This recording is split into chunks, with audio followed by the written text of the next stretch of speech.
नमो अरिहन्ताणम् नमो सिद्धाणम् नमो आयर्याणम् नमो वज्रायाणम्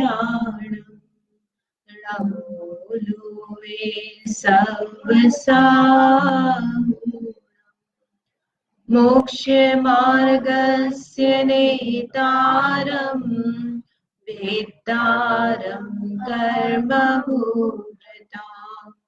ज्ञातारम् वन्दे तद्गुणलब्धे। तत्वार सूत्र ग्रंथ आचार्य उमा स्वामी द्वारा रचित है। इसमें देव आयु के आश्रय के कारण समझ रहे हैं किन कारणों से देव आयु बंधती है। तो उसके कारण जो है लास्ट टाइम बताए थे, क्या क्या बताए थे? सराग संयम, संयमा संयम, अकाम निर्जरा और बाल तप। इन चारों के अर्थ भी बताए थे, है ना? क्या समझ में नहीं आया आपको यश?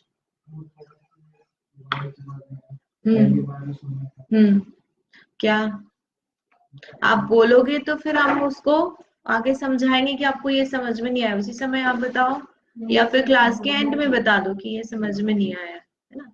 क्या क्या इसमें क्या चीजें बताई थी? संयम, संयम, अकाम निर्जरा और बाल तप, ये सब वर्ड आपने पहली बार सुने हैं। सामान्य से ये कैटेगरी है, इस टाइप के यदि आपके परिणाम होते हैं तो आपको देवायु बनती है ना। अब ये टाइप क्या बता रहे हैं, कैसे परिणाम है? संयम, संयम, संयम से क्या समझ में आता है? त्याग, व्रत। तो संयम प्लस असंयम, थोड़ा त्याग है और थोड़ा त्याग नहीं है। जैसे कोई प्रतिमाधारी जीव है, प्रतिमाधारी समझते हो, है ना?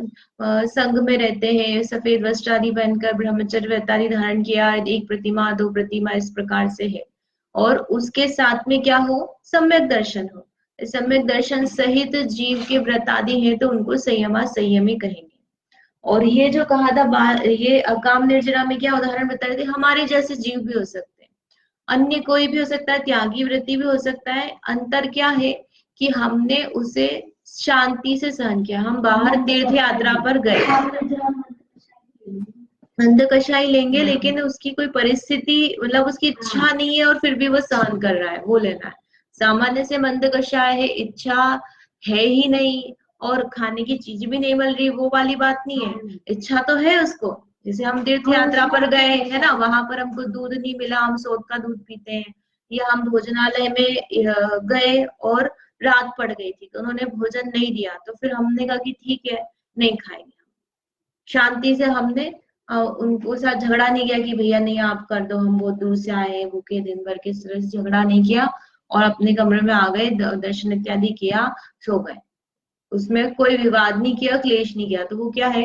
अकाम निर्जरा। कर्म का उदय आया लेकिन उसको हमने शांति से सहन किया, वहां पर भी देवायु बनती है। और बाल तप, बाल तप ने क्या बताया कि आप बच्चों का उदाहरण दिया था कि बच्चे जैसे दर्शन करते हैं तो उनको पता नहीं है, अज्ञानता में, लेकिन वो काम अच्छा ही कर रहे हैं।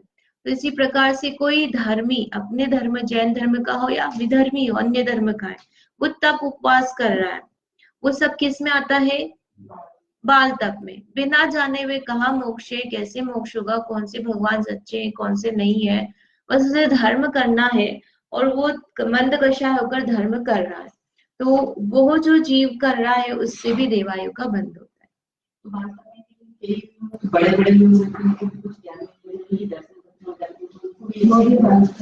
बड़े बड़े लोग मतलब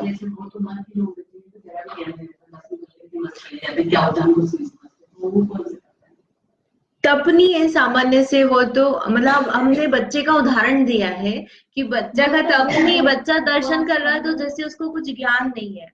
तो तप मतलब क्या, जो अपन 12 तप करते हैं ना, षट रस त्याग, ये अनशन, उनोदर, वृत्ति परिसंख्यान, रस परित्याग, काय क्लेश, विविक्त शय्यासन, और 6 अंतरंग तप।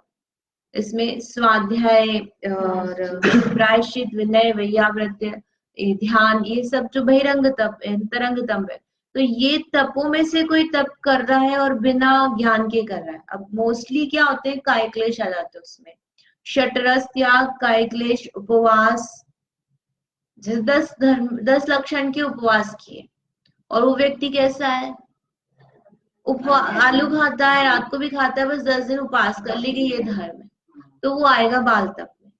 तो कोई भी हो सकता है, बड़ा हो छोटा हो, कोई भी जीव है, लेकिन उसको ज्ञान नहीं है, बिना सम्यक ज्ञान के वह धर्म की क्रियाएं कर रहा है, तो वह, और अन्य भी लोग, अन्य लोग भी करते हैं ना, संतोषी माता के व्रत कर रहा है कोई अलग अलग प्रकार से, नवरात्रि और ये सब, तो वो सब भी बाल तप। सम्यक ज्ञान सम्यक दर्शन के बिना जो भी तप तपा जाएगा वो सब क्या है, बाल तप। हाँ, बाल तप है, सम्यक दर्शन बिना जो है वो सब बाल तप। नहीं, वो बाल तप ही है वो। हाँ, सम्यक दर्शन मिथ्या दृष्टि है ना, इसलिए बहुत सारी क्रीम पाउडर, अरे रमन जीवन लेंगा तो कोई बाल तप नहीं जाता। मतलब ऐसा रहता, मैंने देखा, इतना पाप किया उसने, इतना कुछ किया, लेकिन उसको ध्यान नहीं है, वो ऐसे समझते हैं कि ये ही धर्म है, दिखावा करना। दिखावा नहीं, उपवास करना। दिखावा तो धर्म है ही नहीं।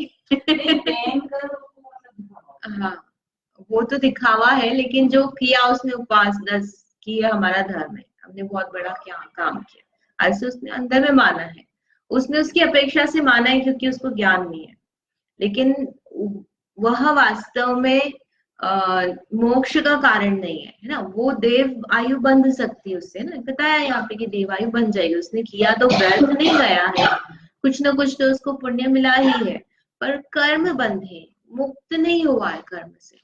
और अपना धर्म का फल क्या होना चाहिए, कर्मों से मुक्त होना, अपने में सुख उत्पन्न होना, संक्लेशता नहीं होना। धर्म जो है, यदि धर्म करते हुए सुख नहीं मिल रहा है तो इसका मतलब समझना चाहिए कि हम कहीं ना कहीं गलत है। धर्म अपने आप को और दूसरे लोगों को दुखी करने का साधन नहीं है।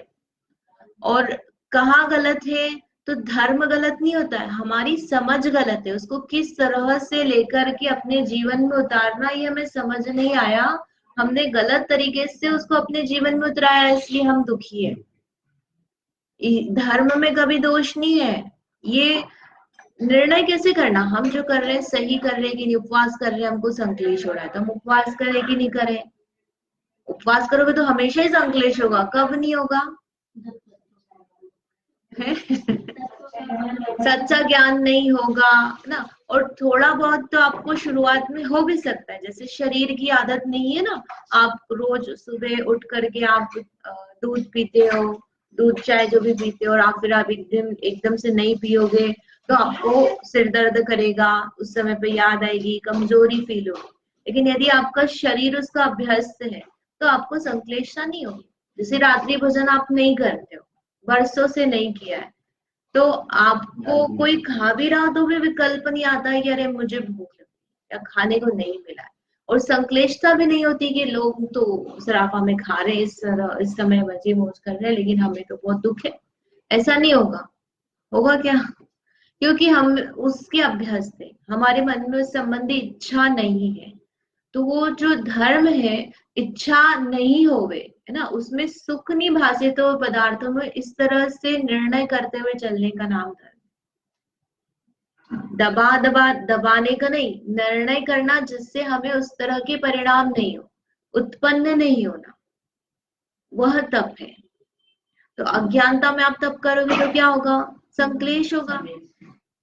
जैसे बच्चे को आपने बोल दिया मंदिर में नहीं, बिस्किट नहीं खाना है, पानी नहीं पीना है, तो क्या होगा, आपके बैग में बिस्किट भी पड़ा है और पानी भी पड़ा है, तो वो जिद्दी करेगा, रोएगा कि नहीं मुझे चाहिए, संक्लेशता हो रही ना उसको।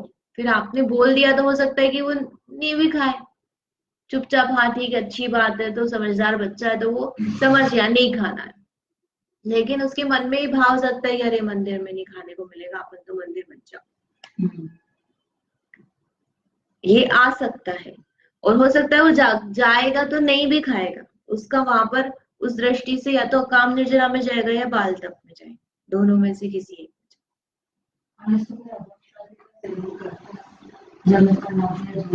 अब उसमें पूरा मतलब इसमें प्यार नहीं है, इसमें लेकिन उसमें संयम के ऊपर से 10 उपास 5 उपास कर तो लिए, लेकिन प्रति समय फिर उसमें वो जो बंद हो रहा है जमीन नदी के त्याग नहीं है उसके लिए, तो वो बंद उस समय रुकता नहीं। तो उसने उस 10 दिन के लिए तो पूरा त्याग किया है ना आहार पानी का, तो 10 दिन तो नहीं होगा उसको। नहीं। तो ये बाल तक, तो बाल तक के अनुसार जैसे एक अपन बाल तक, लेकिन उस समय 10 दिन अभक्ष्य खा रहा है क्या?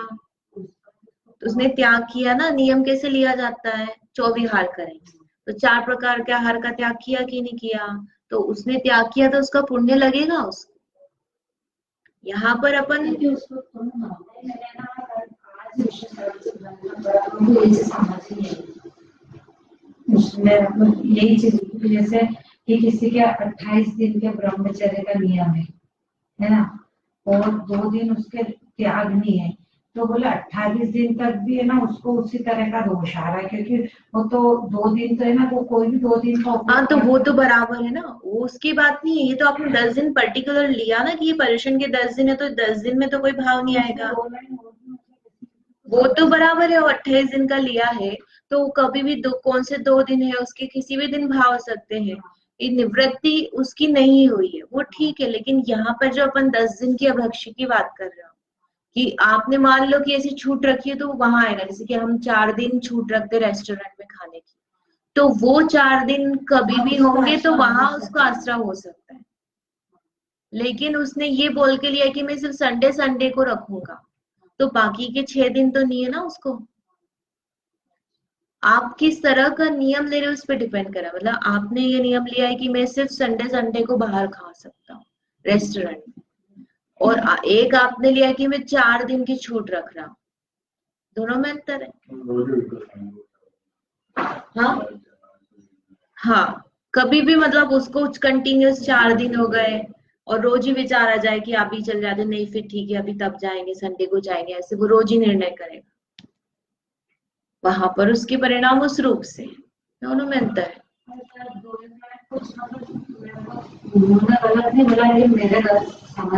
आप देख लेना। लेकिन ये तो समझ में आ गया ना बाल तक तो। ठीक है। अब इसमें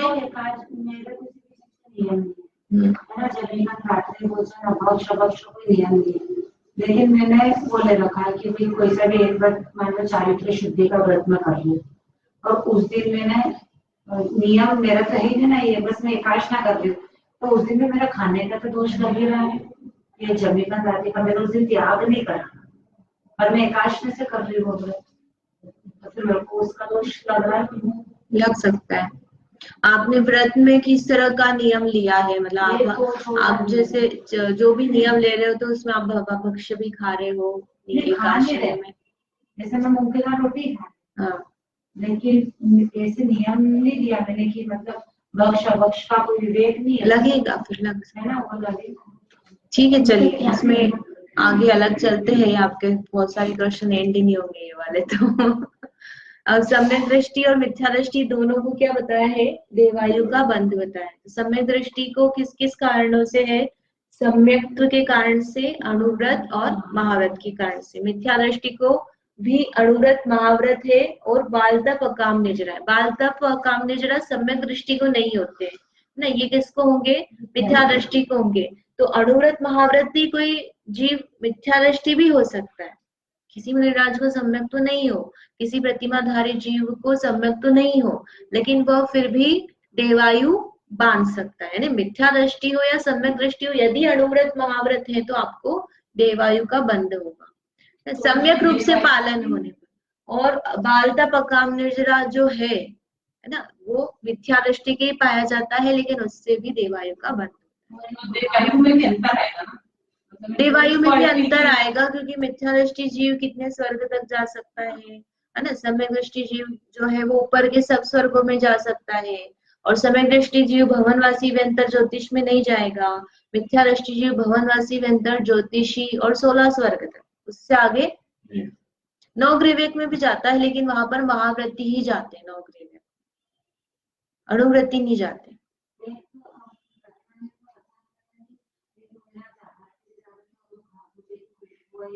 तो वो उनका आलू बंद हुआ, तो वो उससे गर्भ में बन गए, तो अब जैसे उनने तो महाव्रत लिए तो भले वो मिथ्या दृष्टि थे वहां पे, तो फिर वो निदान की कथा आती है इस तरह से कि उन्होंने ऐसा इच्छा इस तरह की कि इसके फल में मतलब मुझे मिल जाए, ये कितना अच्छा है, या इस तरह की भावना अपन उसमें वहां पे लगा सकते हैं। ये मुख्य रूप से उपदेशात्मक भाषा होती है, उसको करना नहीं होगा, आप एग्जैक्टली फिट नहीं कर सकते हो। जैसे अंजन चौर का बताते हैं ना कि आप उसने तो एक ही अंग, उसको कुछ भी नहीं आता था, अपन उसको सम्यक तो सिद्ध करते हैं। तो वो उपदेश की भाषा इस प्रकार की होती है, मुख्यता बतानी कि उसने देखो कितना निशंकता करी जिन धर्म पे, और सारी सीखे काट दी और उसको सम्यक तो प्रकट, मुख्यता बतानी ना वहां पे निशंकता की, इसलिए इसी प्रकार से वो वहां पर मुख्यता बताने की, देखो भोगों की वांछा करी, तो वो जो महाव्रती जीव है वो भी क्या क्या हो गया।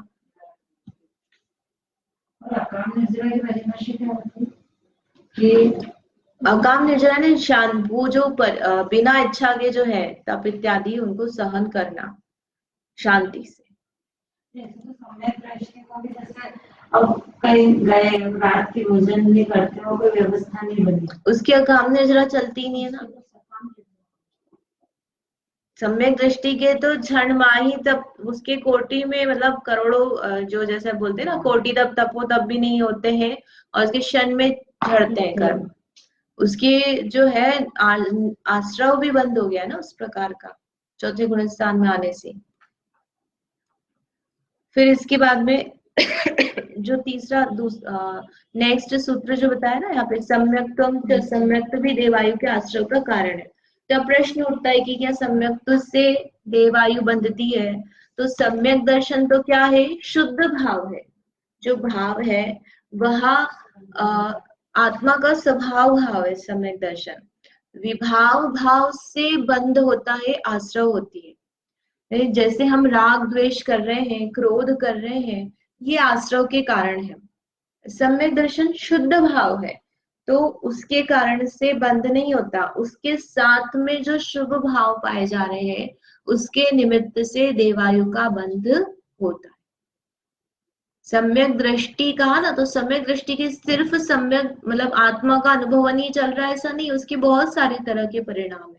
कंटिन्यूअसली आत्मा अनुभवन करता है ऐसा भी नहीं रहता है, तो उसके जो शुभ परिणाम चल रहे हैं उनके निमित्त से उसके देवायु बनती है।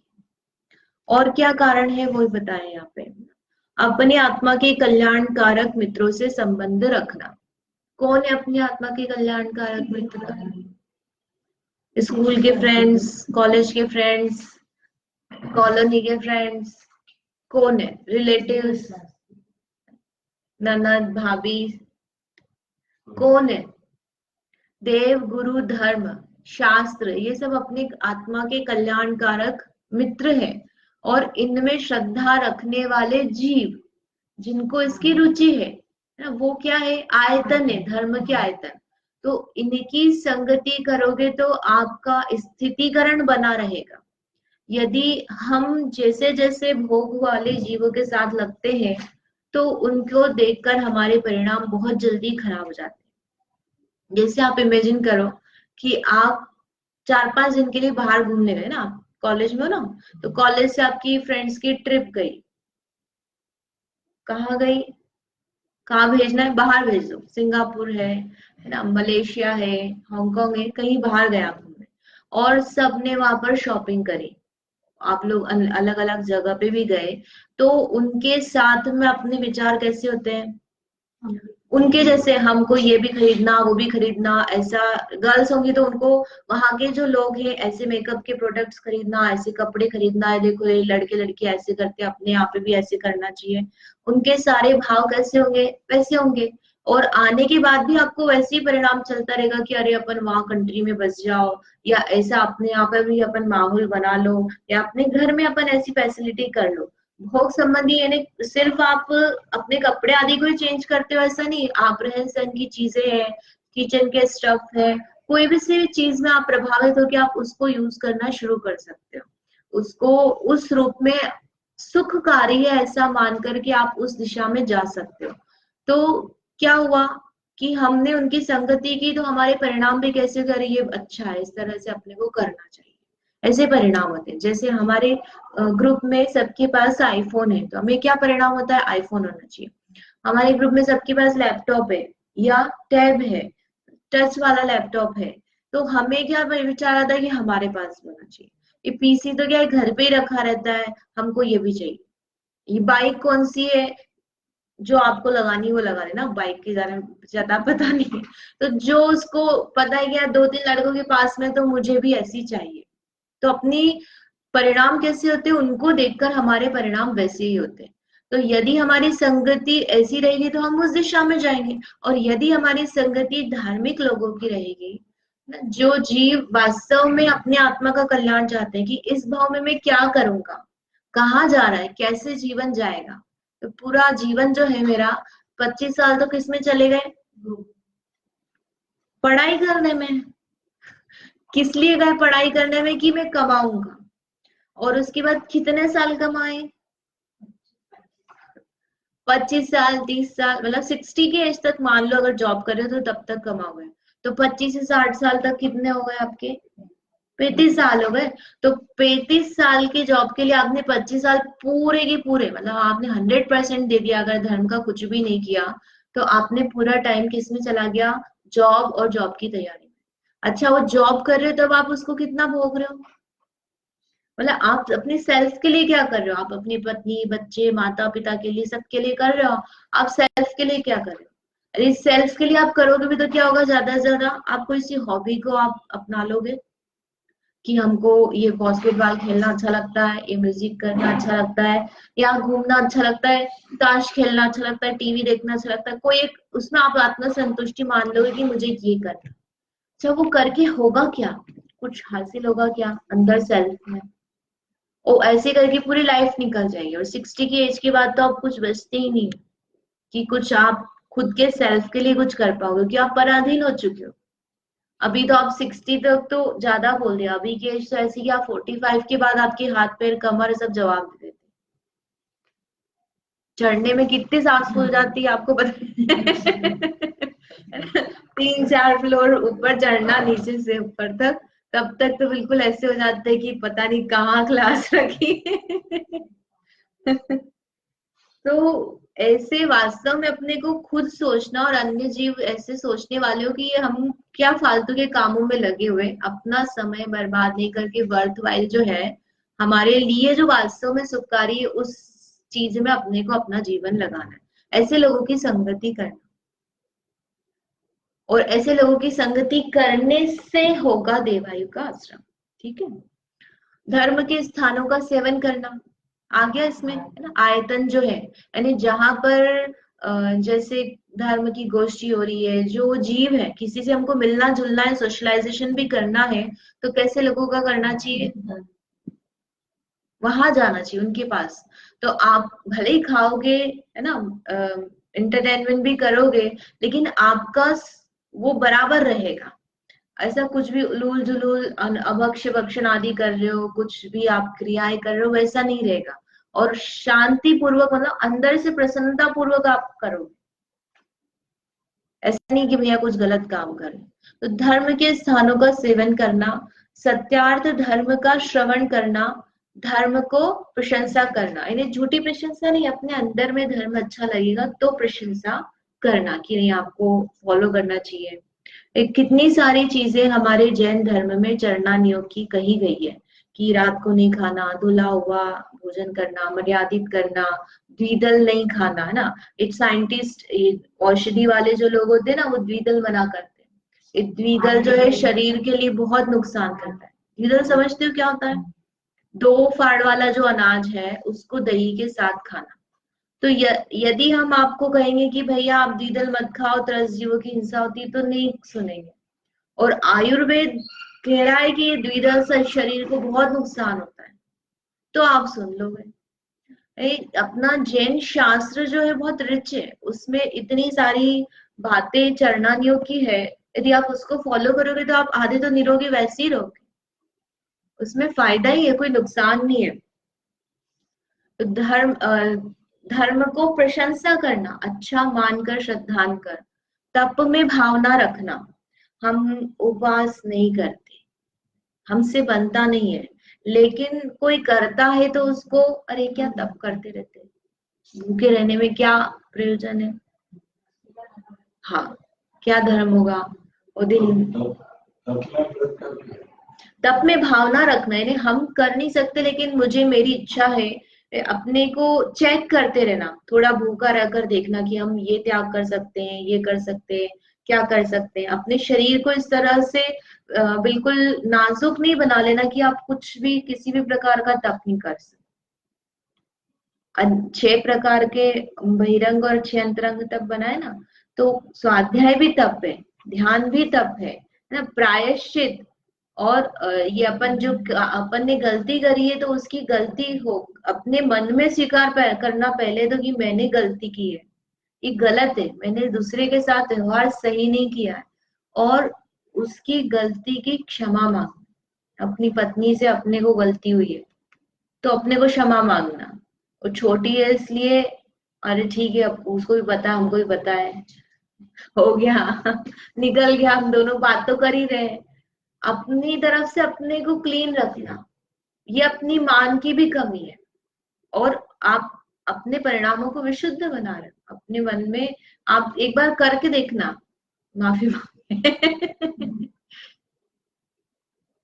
किसी आप ही मांगो ऐसा नहीं, मतलब कोई भी, सभी के लिए कि अपनी गलती हुई है वास्तव में। तो कोई भी हो, चाहे बड़ा हो चाहे छोटा हो, आप उसको गलती को मान कर उससे माफी मांग कर देखो कैसे परिणाम होते हैं, और उस व्यक्ति का भी आपके प्रति फिर कैसा व्यवहार होता है।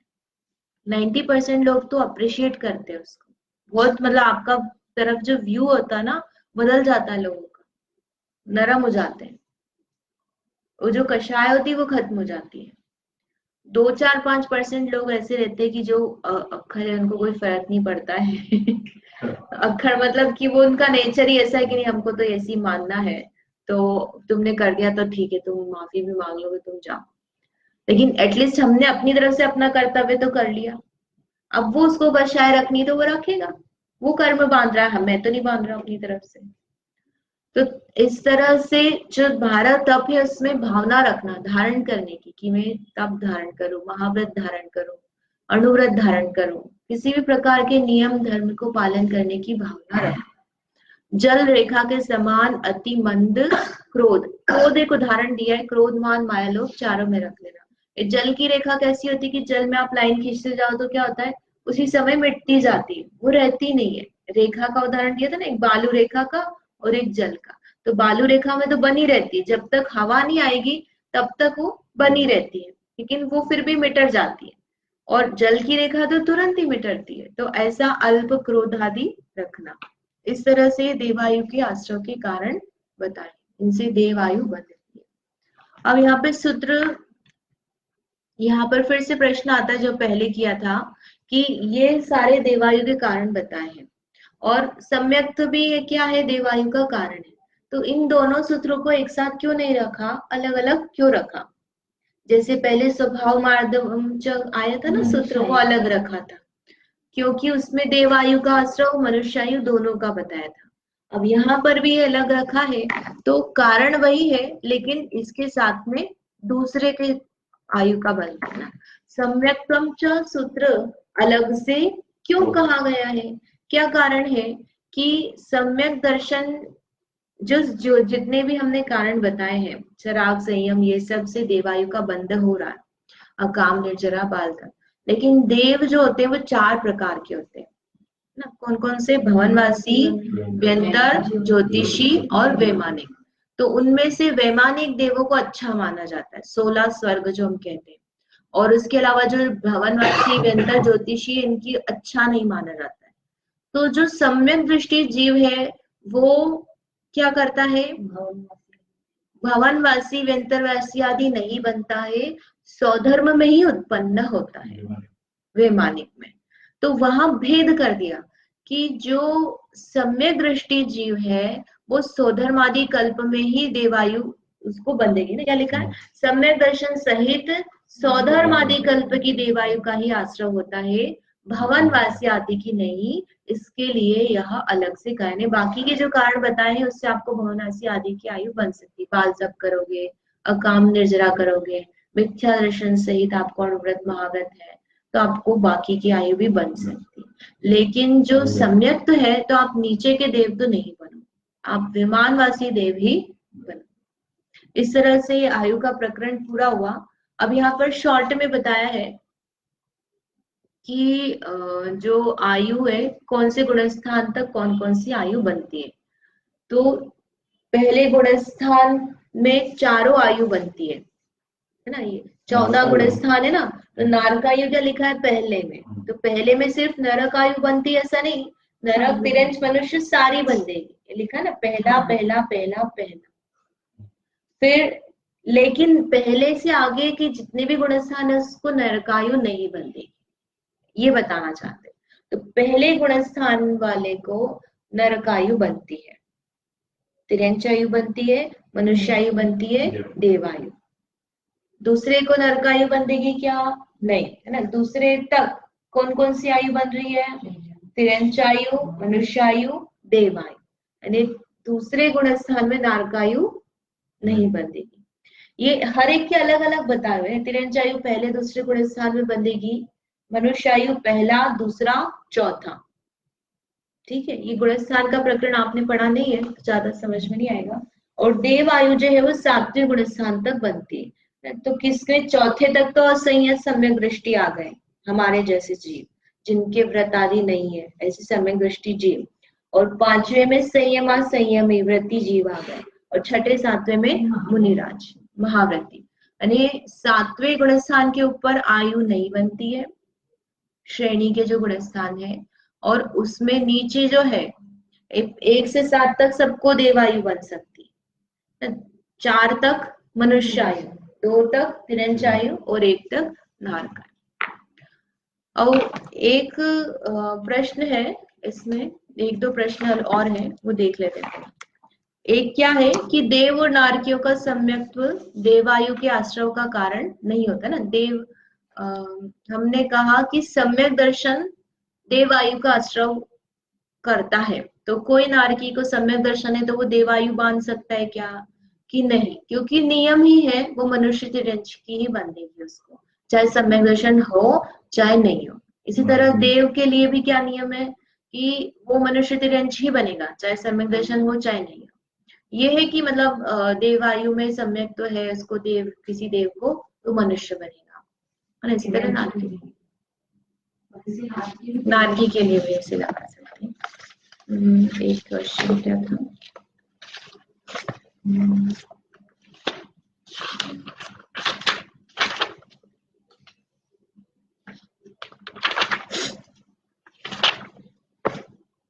सम्यक्त्व से देवायु का ही आश्रव क्यों होता है? 4 प्रकार की आयु कही ना, नरकायु, तिरंचायु, मनुष्यायु और देवायु। तो सम्यक दृष्टि जीव को देवायु का ही आश्रव क्यों हो रहा है? सम्यक दर्शन ऐसा अलग से सूत्र कहा ना, तो सम्यक्त्व से देवायु का आश्रव ही क्यों हुआ? तो जब सम्यक्त्व होता है तो जो 4 प्रकार का क्रोध है, कौन सा? अनंतानुबंधी क्रोध, अनंतानुबंधी मान, अनंतानुबंधी माया और अनंतानुबंधी लोभ, ये जो 4 प्रकार का क्रोध है ये नहीं होता है। किसको? सम्यक दृष्टि जीव को। जो तीव्रता उसके भावों में है वो हट गई है, और जो तत्वों की अश्रद्धा है वो भी नहीं है। सम्यक तो हो गया ना, तो सच्चा श्रद्धान हो गया, तो उसके कारण से यानी मिथ्यात्व के कारण से जो अन्य आयुओं का बंध होता था, नरकायु, तिरंचायु, मनुष्यायु, उसमें वो जा सकता था, लेकिन अब वो रहा नहीं है, श्रद्धा ने उसके, तो इसलिए उसके कारण से उसको देवायु का बंध होता है। पढ़ते हैं इसका पूरा, पढ़ लेते हैं। सम्यक्त्व के होने पर जीव के अनंतानुबंधी क्रोधादि के उदय का अभाव होने से तथा मिथ्यात्व के उदय की हानि हो जाने से जीवों में अजीवपन या तत्वों में अतत्वपन की श्रद्धा का विनाश हो गया है। 2 चीजें बता दी, अनंतानुबंधी का उदय का अभाव हो गया है, और जीवों में जीव में अश्रद्धा थी वो भी हट गई है, और मिथ्यात्व के उदय से होने वाली हिंसा की निवृत्ति होने से, जैसे जितनी उसकी तीव्र कषाय आदि होती थी, मिथ्यात्व के साथ में जो हिंसा आदि की प्रवृत्ति चलती थी, तो उसका निवृत्ति हो गई है सम्यक तो होने पर। तो उससे परिणामों में विशुद्धि आ गई। अब उस जाति के तीव्र परिणाम नहीं बचे जिससे उसको नरकायु तिरंचायु आदि बने, वैसी उसकी आत्मा में परिणाम नहीं है। अतः विशुद्ध वृत्ति के अनुसार सभी आयुओं में प्रकृष्ट मानी गई देवायु का, चारों का कंपैरिजन करें तो उसमें देवायु ही सबसे बेस्ट है, तो इसलिए उसके जो विशुद्ध परिणाम है अन्य आयु के बांधने के संबंध में, तो देवायु का आश्रय उसको होता है। इस तरह से ये आयु का वर्णन हुआ। और इसमें ये अपकर्ष काल का है जो गणित है थोड़ा सा, ये आपको बताया था पहले, इसको अपन कल करें। कुछ क्वेश्चन है? सम्यक दृष्टि यानी कि मिथ्या दृष्टि मतलब क्या होता है कि जो मैं हूं, मैं क्या मानता हूं, मैं लड़का हूं, मैं लड़की हूं ना, मैं शरीर से सुखी होता हूं और मेरा यही भाव है, बस इसमें ही है, इस तरह की जो मान्यता है। बेसिकली 6 द्रव्य और जो 7 तत्व हम कहते हैं उसका ज्ञान नहीं होना, या ज्ञान होने पर भी मिक्सिंग कर लेना, आत्मा होने पर अपने को आत्मा नहीं मानकर शरीर मानना, ऐसा जो उल्टा मानना है उसको कहते हैं मिथ्यात्व। जो वस्तु का स्वरूप है उसको नहीं समझना, श्रद्धान विपरीत रखना। किससे सुख होता है? भोगों से सुख है, खाने से सुख है, कपड़े पहनने से सुख होता है, ऐसी उल्टी मान्यता रखना, जबकि सुख किससे होता है? मेरी आत्मा से होता है। ये मिथ्यात्व है। और सम्यक तो क्या है? इसका उल्टा, सच्चा श्रद्धान है ना। मिथ्यात्व में है उल्टा श्रद्धान, सम्यक में सच्चा श्रद्धान। सच्चा श्रद्धान में आत्मा में जीव हूं, मुझ में ज्ञान है, मेरे ज्ञान से मेरे सुख से मैं सुखी हूँ, पर द्रव्य से मैं सुखी नहीं हूँ, मेरे कर्म के उदय से मैं सुखी दुखी हो रहा हूँ, अन्य पदार्थ मेरे सुख दुख का कारण नहीं है। इस तरह का सच्चा श्रद्धान होना वह होता है सम्यक दर्शन। तो सम्यक दर्शन के कारण से जीव को आयु देवायु बनती, और बाकी अन्य कारण अपन ने समझ लिया। उद्गल से तो ज्ञान होता है, तो अपने ज्ञान से ज्ञान होता है, तो वो बोला भी स्पर्श करा तो बोला उद्गल से होता है। इसको बाद में करते हैं ना, आप लिख के रखो आपके क्वेश्चंस जो है ऐसे, तो फिर उनको एक साथ अपन क्वेरी का आंसर करेंगे। जावाणी के ज्ञान ते सूझे लो कालो, सोवाणी में सपनों सदा देत हो।